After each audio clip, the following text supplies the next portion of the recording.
Assalamualaikum warahmatullahi wabarakatuh. Jumpa lagi bersama Konten Belajar ID. Kali ini Konten Belajar ID akan memberikan video pembelajaran Bahasa Indonesia kelas 8 kurikulum 2013. Nah, kali ini pada bab selanjutnya, yaitu bab ke-6 tentang teks ulasan. Dengan subbab yang pertama atau subbab A, yaitu menunjukkan ciri-ciri teks ulasan. Masih bersama saya Bu Riza Fitrianingsih. Sebelum kita mulai, mari kita berdoa sesuai dengan agama dan kepercayaan masing-masing. Berdoa silakan.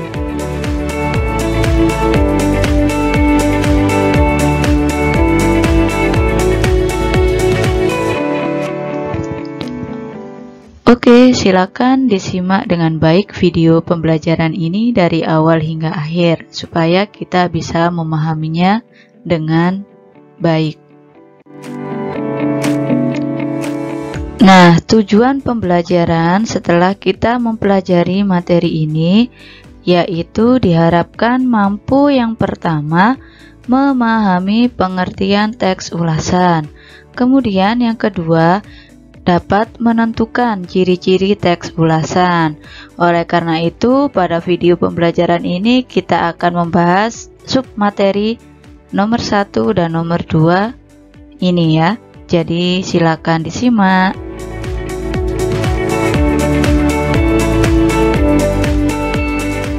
Nah, kita mulai materi yang pertama, yaitu pengertian teks ulasan.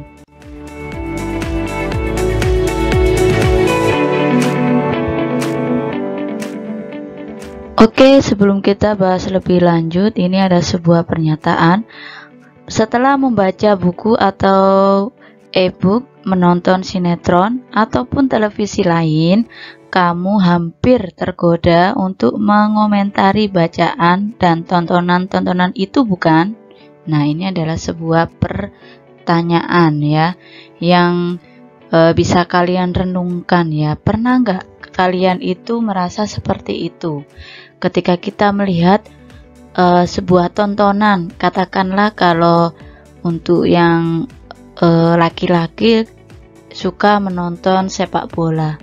Nah, di sisi lain saat kalian menonton, pasti mulut kalian itu tidak bisa diam ya. Pasti kalian akan melontarkan sebuah ungkapan-ungkapan terkait tontonan sepak bola itu ya.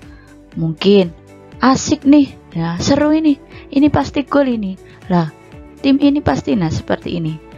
Pernah nggak kalian seperti itu ketika menonton sepak bola untuk yang laki-laki?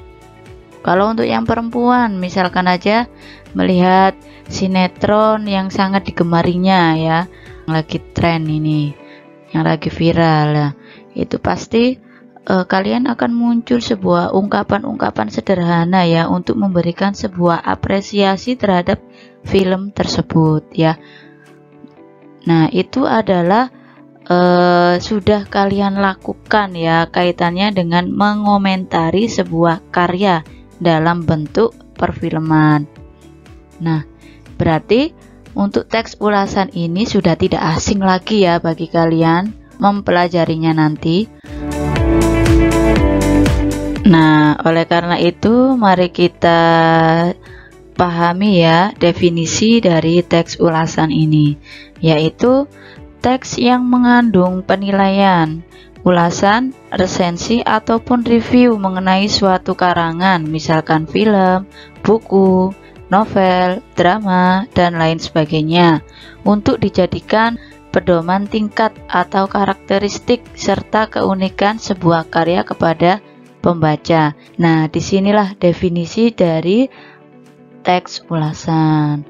Pada intinya, teks ulasan ini memberikan sebuah komentar ya, baik itu komentar bersifat kritik maupun komentar bersifat saran ataupun komentar yang bersifat informatif. Nah, sangat bervariatif ya, sesuai dengan penulis lakukan atau yang memberi komentar terhadap sebuah karya tersebut.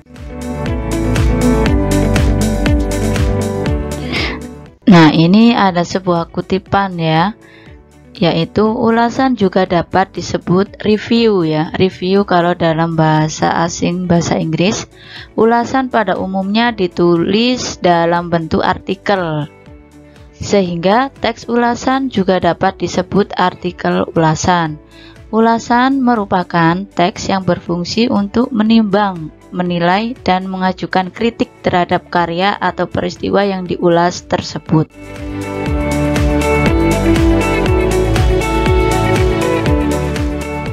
Nah, sekarang kita mempelajari apa sih ya tujuan sebenarnya dalam membuat teks ulasan itu.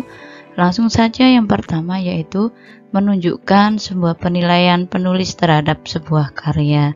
Secara tidak langsung ya, penulis berarti orang yang sedang atau sudah menikmati sebuah karya, baik itu karya tulis maupun karya bergerak ya, yaitu di bidang perfilman atau bahkan sebuah karya produk ya, misalkan patung, kemudian foto, kemudian lukisan dan lain sebagainya. Itu juga bisa kita ulas, bisa kita memberikan sebuah penilaian terhadap karya tersebut. Seperti itu ya. Pada dasarnya sih untuk membuat penilaian ini tidak sulit ya. Mengapa demikian ya? Karena biasanya kalian pasti membuat sebuah penilaian ya terhadap apa yang kalian lihat atau apa yang kalian dengar secara tidak sadar ya, meskipun itu yang dilontarkan itu hanya ungkapan-ungkapan yang sederhana, misalkan bagus itu filmnya, cocok itu filmnya ditonton pada sore hari, cocok itu bukunya bisa dibuat referensi dalam belajar sehari-hari. Nah, itu juga masuk salah satu teknik dalam mengulas atau menilai sebuah karya. Kemudian yang kedua yaitu memberikan informasi kepada publik tentang sebuah karya ya. Informasi apa ya, kaitannya dengan layak atau tidak layaknya karya tersebut untuk dinikmati. Misalkan saja kalian membaca buku A, kemudian kalian penasaran ya, buku A ketika dibaca ternyata bagus. Pasti kamu punya greget ya untuk membuat sebuah ulasan terhadap buku itu, menilai sebuah penilaian terhadap buku itu, sehingga apa yang kamu nilai itu bisa memberikan daya tarik ya untuk pembaca, sehingga pembaca yang lain itu menjadi ingin membaca apa yang sudah kamu ulas itu. Kalau misalkan tidak layak, itu juga sama ya, kemungkinan isi dari karya yang kamu baca atau sesuatu yang kamu nilai itu bagi kamu itu tidak sesuai ya. Tidak sesuai dari mana? Misalkan saja dari struktur isi bukunya. Ini kok ceritanya tidak runtut ya, kok lompat-lompat ya, itu juga masuk ya. Sehingga penulis ini jadi memberikan sebuah kritikan terhadap buku atau cerita tersebut. Nah, ini juga masuk memberikan informasi tentang ketidaklayakan. Karena apa ya? Dari segi isi teksnya itu tidak runtut ya, dari pendahuluan adanya masalah sampai penutup jika yang dibaca itu adalah sebuah buku cerita. Nah, seperti itu. Berarti ini tidak layak dinikmati. Kemudian yang ketiga yaitu dengan mengulas sebuah karya itu kita bisa mengetahui isi suatu karya tersebut. Mengapa demikian ya? Karena kan tipikal orang itu kan bervariatif ya. Ada yang suka membaca dari awal hingga akhir. Ada yang suka kalau melihat gambar itu ya hanya sekedar melihat gambar saja. Misalkan lukisan saja, ya hanya sekedar cuci mata saja ya, padahal setiap lukisan itu mengandung makna tertentu ya. Saya ambil saja karya lukisan. Nah, di sini penulis itu mengulas sebuah karya berupa lukisan. Mengapa demikian? Ya karena tidak semua orang itu memahami lukisan. Dengan kalian memberikan sebuah ulasan terhadap lukisan abstrak misalkan, jadi orang kan bisa menikmati ya sambil melihat lukisan, kemudian sambil membaca ulasan yang kamu berikan terhadap lukisan itu, sehingga dari pembaca itu memiliki daya tarik. Oh, ternyata lukisan abstrak ini bermakna seperti ini ya, ada ceritanya ternyata ya, dan lain sebagainya. Itu ya.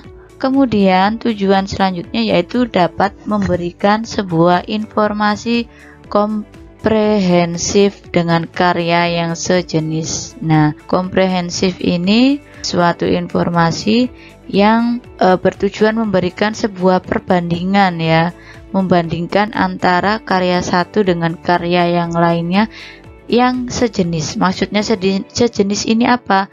Ya, contoh saja karya lukisan. Ya, berarti yang dibandingkan ya sama-sama lukisan ya. Jangan sampai karya satu itu adalah lukisan, karya kedua adalah buku. Ini berarti tidak bisa dibandingkan karena apa?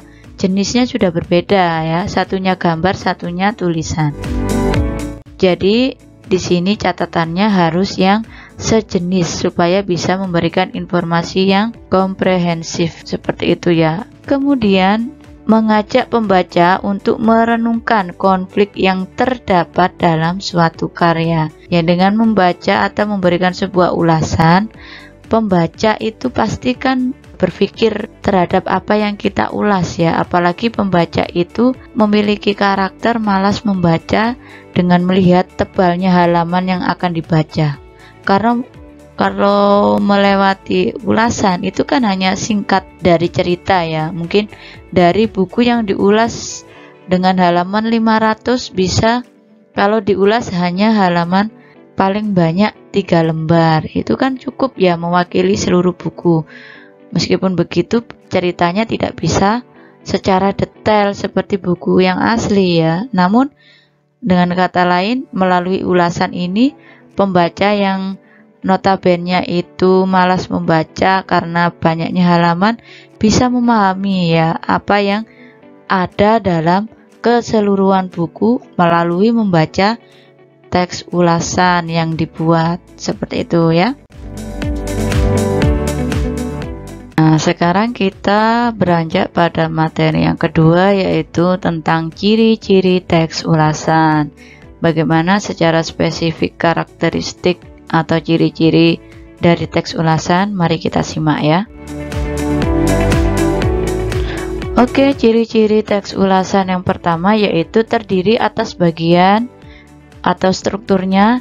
Yang pertama ada orientasi, yang kedua ada tafsiran, kemudian evaluasi dan rangkuman. Ini adalah bagian yang harus runtut dipakai atau digunakan ya. Jadi tidak boleh diacak antara mulai dari orientasi hingga rangkuman, harus urut.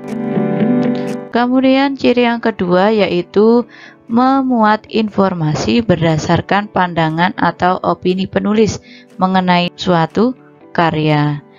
Nah, benar ya, karena di sini teks ulasan itu memberikan sebuah apresiasi ya dengan cara menanggapi secara kritis apa yang dilihat atau apa yang dibaca ataupun yang didengar. Seperti itu. Jadi ini bersifat opini ya atau pendapat dari penulis tentang suatu karya. Namun meskipun ini pendapat, tapi harus sesuai dengan apa yang diamati. Tidak boleh kita tambahkan atau kita kurangi dari isi tersebut. Jadi jangan sampai kita memberikan sebuah opini yang tidak sesuai dengan isi dari karya tersebut.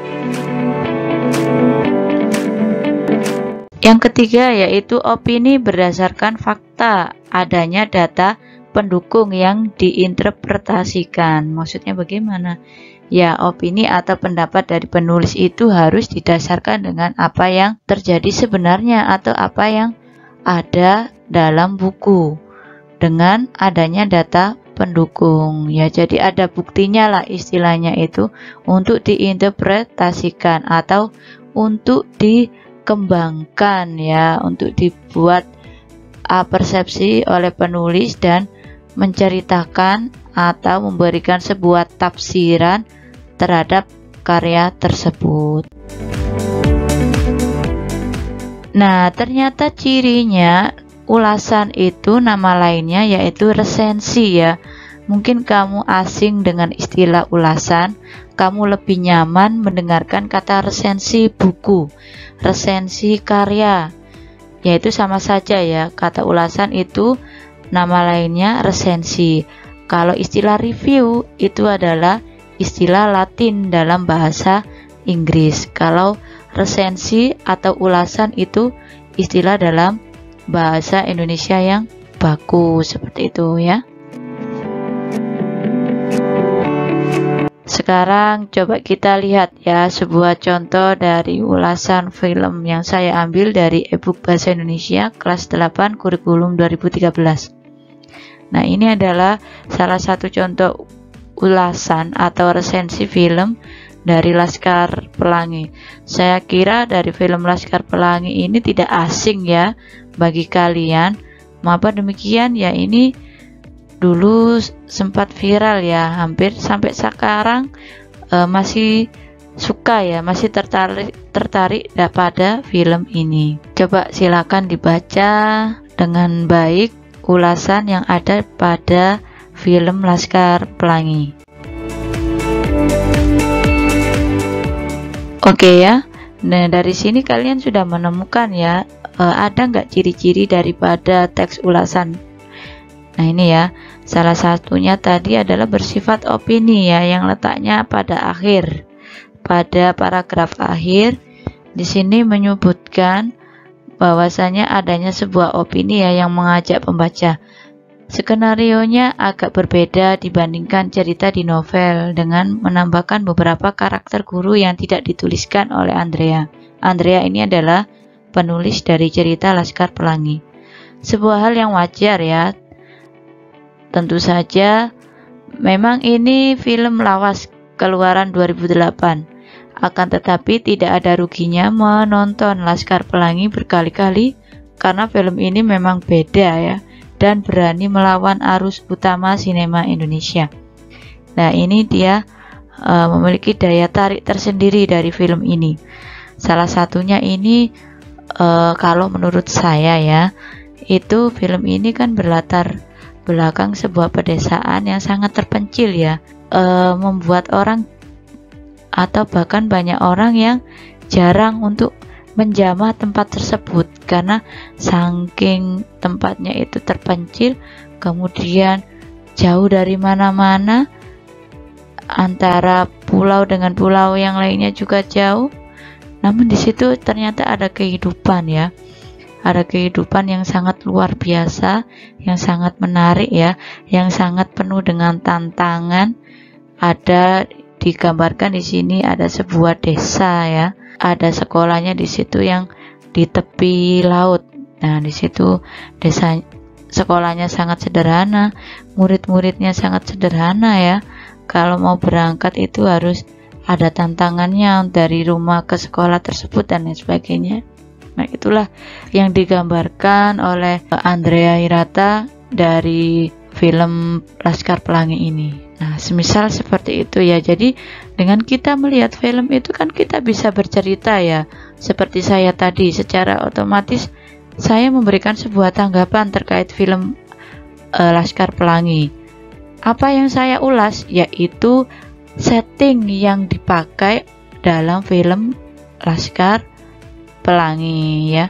Mungkin dari contoh yang ada di layar ini tidak menyebutkan kaitannya dengan setting, tapi secara keseluruhan ya, dari tokohnya, kemudian dari karakter, kemudian dari alur ceritanya, kemudian dari amanahnya juga dan lain sebagainya ya, lebih lengkap.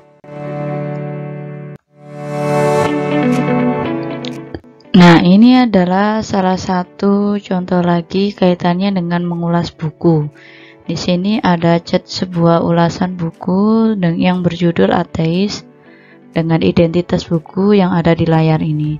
Pada intinya, contoh ini adalah mengulas isi inti daripada cerita yang berjudul Ateis ini.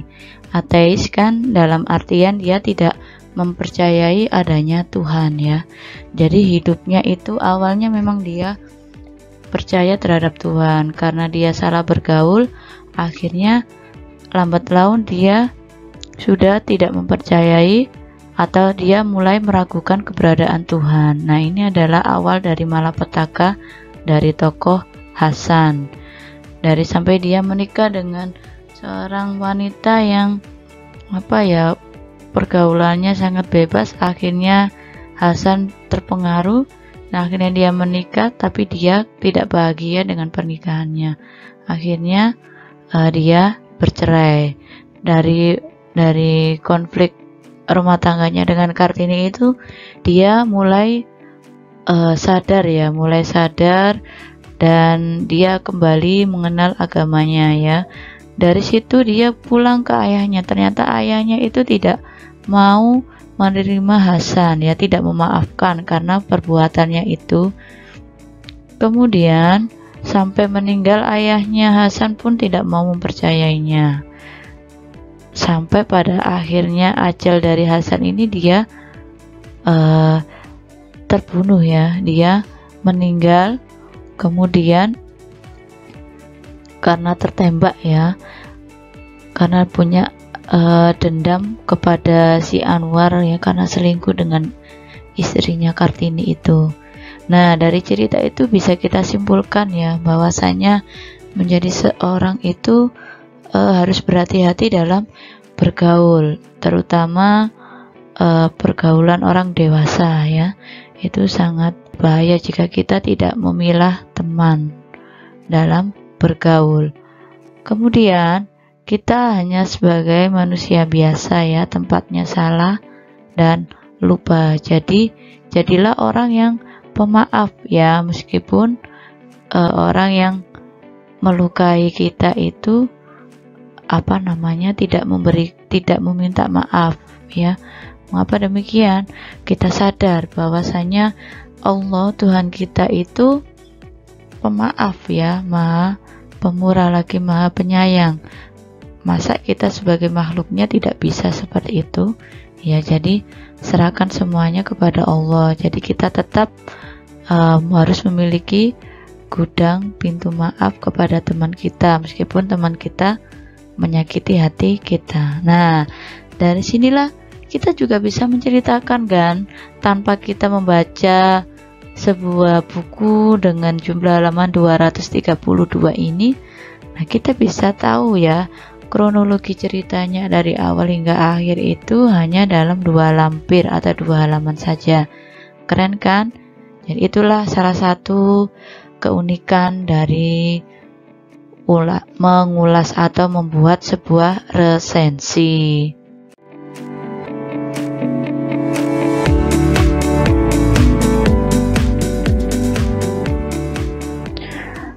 Oke, cukup sekian video pembelajaran kali ini terkait bab teks ulasan dengan subbab A, yaitu menentukan ciri-ciri dari teks ulasan. Semoga apa yang saya sampaikan bermanfaat. Saya akhiri. Wassalamualaikum warahmatullahi wabarakatuh.